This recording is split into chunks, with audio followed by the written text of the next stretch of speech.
সুপ্রিয় দর্শক, এই মুহূর্তে রাজধানীর শাহবাগ যে মোড় রয়েছে, শাহবাগ মোড় থেকে দৈনিক ইনকিলাবের ইউটিউবে যুক্ত থেকে আপনাদেরকে দেখানোর চেষ্টা করছি। আপনারা দেখতে পাচ্ছেন এখানে হাজার হাজার যে রিক্সা চালক, অর্থাৎ প্যাডেল চালিত যে রিক্সা চালকগুলো রয়েছে, তারা এখানে বিক্ষোভ করছেন। তাদের দাবি হচ্ছে যে এই যে রাজধানীতে যে অটোরিকশাগুলো দাপিয়ে বেড়ায়, সেই রিক্সাগুলো যাতে এই রাজধানীতে না চলে, সেই দাবিতে তারা এখানে জড়ো হয়েছে। এবং এখানে আমরা দেখতে পাচ্ছি যে শাহবাগ চত্বরে কিন্তু হাজার হাজার পায়ে চালিত রিক্সা চালকরা কিন্তু এখানে উপস্থিত রয়েছেন এবং তারা তাদের বিভিন্ন স্লোগান দিচ্ছেন যে আমাদের দাবি মানতে হবে, এরকম স্লোগান দিয়ে কিন্তু তারা তাদের দাবি আদায়ের লক্ষ্যে কিন্তু এখানে বিক্ষোভ করছেন। এবং এই দেখতে পাচ্ছেন এখানে হাজার হাজার পায়ে চালিত রিক্সা চালকরা রয়েছে এবং এখানে তাদের কর্মবিরতি দিয়ে তারা কিন্তু এখানে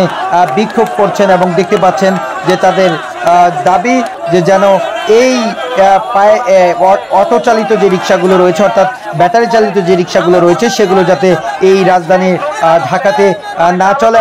আমাদের দাবিটা হলো অটো রিক্সা হয়তো একসাথে বন্ধ করে দেব, আনালে আমার প্লেট দিয়া, আমাদের ঢাকা মেট্রো প্লেটটা দিয়া আমি মেন রোডে গাড়ি চালাচ্ছি।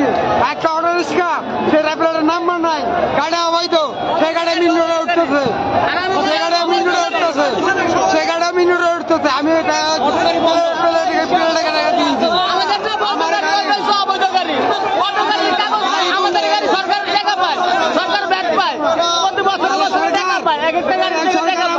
ফেরত দেব। আমি যে প্লেটটা কিনছি আমার প্লেট টাকা ফেরত দেব। আমরা তাপসের কাছে গেছিলাম, বলছে যে আমি এই অটো গাড়ি প্লেট দিতে পারুন না, অটো গাড়ি প্লেট দিতে পারুন না, ফায়ার গাড়ি প্লেট দিব, ফায়ার গাড়ি রাতের ভান্ডার খুলে দিচ্ছি, এখান থেকে আপনি প্লেট নেন, এই ফর্ম নেন, আর এখান থেকে ব্যাংকে টাকা দিয়ে আপনি প্লেট কেটে নেন।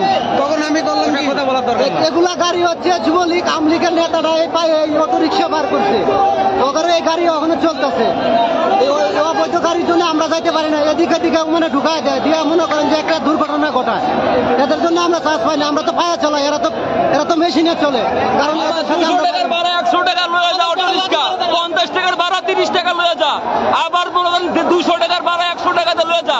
আমরা রিস্ক করার মান ইজ্জত ছাড়া হয়ে যেতেছি। আমরা এই ঢাকা শহরের ভিতরে কোনোদিনও 100 টাকার ভাড়া 50 টাকা মারি নাই, এখন 50 টাকার ভাড়া 30 টাকা লুটেছে মামা। এখন বর্তমান অবস্থায় এরকম হয়ে দাঁড়াইছে, আমাদের রিস্ক করারা সারাদিনে যে হাফ বেলা রুজি করতো 1000 টাকা, এখন সারাদিনে পারে না 400 টাকা কামাইতে। এই অবস্থা হয়ে দাঁড়াইছে, আমাদের বাঙালি রিস্ক করারা সবাই বর্তমান এখন অদযুক্ত হয়ে গেছে মামা। আমরা সবাই চাই পরিষ্কার করেন, এই যে হাইকোর্ট থেকে নির্দেশ জারি হয়েছে অটো রিক্সা মেন রোডে চলবে না। কেন চলে অটো রিক্সা? কার এগুলা আওয়ামী লীগ, যুবলীগ, স্বেচ্ছাসেবক লীগ, সমস্ত দলের এইগুলো রিক্সা চলতেছে। আমরা বাংলাদেশকে স্বাধীনভাবে করতে চাই, এই রিক্সাওয়ালার বাইরে আপনাদের মেন রোডে থাকতে হবে। আমাদের দাবি আদায় লক্ষ্যে আপনাদেরকে পাশে থাকতে হবে। আমরা চাই আপনারা সুস্থ শৃঙ্খল ভাবে আমাদের পায়ের রিক্সাগুলা মেন রোডের সমস্ত জায়গায় চলাচল করার মতো। এখানে কত হাজার জড়ো হয়েছেন? আমরা এখানে মোটামুটি ধরেন 7-8 হাজার লোক আছি।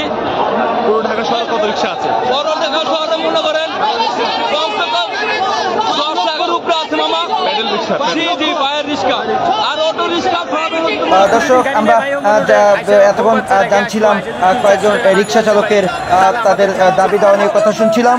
এই ছিল শাহবাগ চত্বর থেকে আমার কাছে সর্বশেষ তথ্য। আমরা আবারও ফিরব নতুন কোনো তথ্য দিয়ে। সে পর্যন্ত সবাই দৈনিক ইনকিলাবের সাথে থাকবেন।